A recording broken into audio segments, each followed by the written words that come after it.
पुढची बातमी आपण बघूया। भीमाशंकर मंदिर उद्यापासून मर्यादित भाविकांना आगाऊ नोंदणीने या पद्धतीने दर्शन पास घेतलेल्या भाविकांना दर्शनासाठी खुलं होणार आहे। आणि असं असलं तरी सुद्धा भीमाशंकरच्या दर्शनासाठी देशभरातून आजच भाविकांनी या परिसरामध्ये मोठ्या प्रमाणात गर्दी केली आणि यावेळेला भाविकांनी प्रशासनावरती रोष व्यक्त केलाय। दर्शन नोंदणी पद्धतीने होणार असल्यामुळे आणि नोंदणीचं संकेतस्थळ बंद असल्यामुळे भाविकांनी नाराजी व्यक्त केली आहे। सिंहस्थ कुंभमेळ्याच्या पार्श्वभूमीवरती भीमाशंकर मंदिर परिसरामध्ये विकास आराखड्याची कामं सुरू आहेत आणि त्यामुळे गेल्या 5 महिन्यांपासून भीमाशंकर मंदिर जे आहे हे भाविकांना दर्शनासाठी बंद आहे। खरं तर उद्यापासून म्हणजे 15 जूनपासून भीमाशंकर मंदिर हे दर्शनासाठी खुलं होणार आहे। 1000 भाविकांना या ठिकाणी रोज दर्शन पासवरती आगाऊ नोंदणी करून भीमाशंकर मंदिरामध्ये दर्शन घेता येणार आहे। उद्या जरी हे मंदिर खुलं होणार असलं तरी आपण या ठिकाणी पाहू शकताय आजच जे आहे हे भाविकांनी या ठिकाणी भीमाशंकर मंदिराच्या दर्शनासाठी मोठ्या प्रमाणात गर्दी केलेली पाहायला मिळते। खरं तर देशाच्या कानाकोपऱ्यातून भाविक या ठिकाणी आज दर्शनाला आलेले आहेत।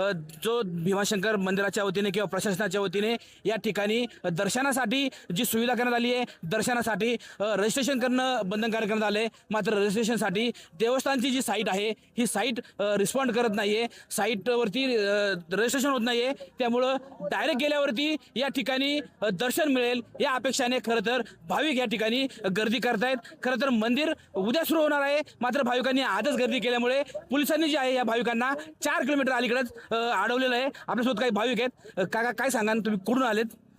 आम्ही जालना जिल्ह्यातून आलेलो आहे।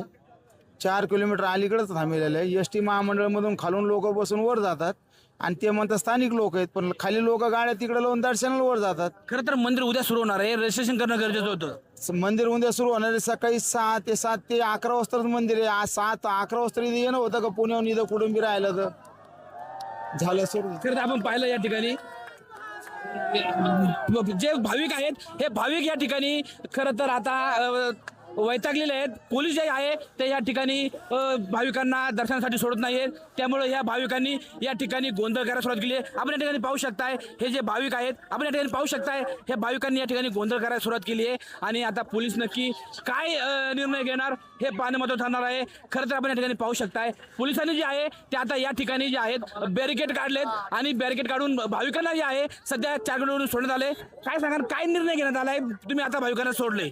नाही, निर्णय काय घेण्यात आला नाही। मंदिर तर बंदच आहे। 2 नंबर गेट पर्यंत मंदिर बंद आहे। मंदिर काय चालू होणार नाहीये। मंदिर उद्यापासून चालू केलेलं आहे। तुम्ही आता भाविक सोडलेत? नाही, 2 नंबर पार्किंग पर्यंत सोडायला सांगितलेलं आहे तिथपर्यंत। खरं तर पोलीस प्रशासन जे आहे त्यांना आतापर्यंत ह्या भाविकांना 2 नंबर गेट पर्यंत सोडण्यास सांगितले।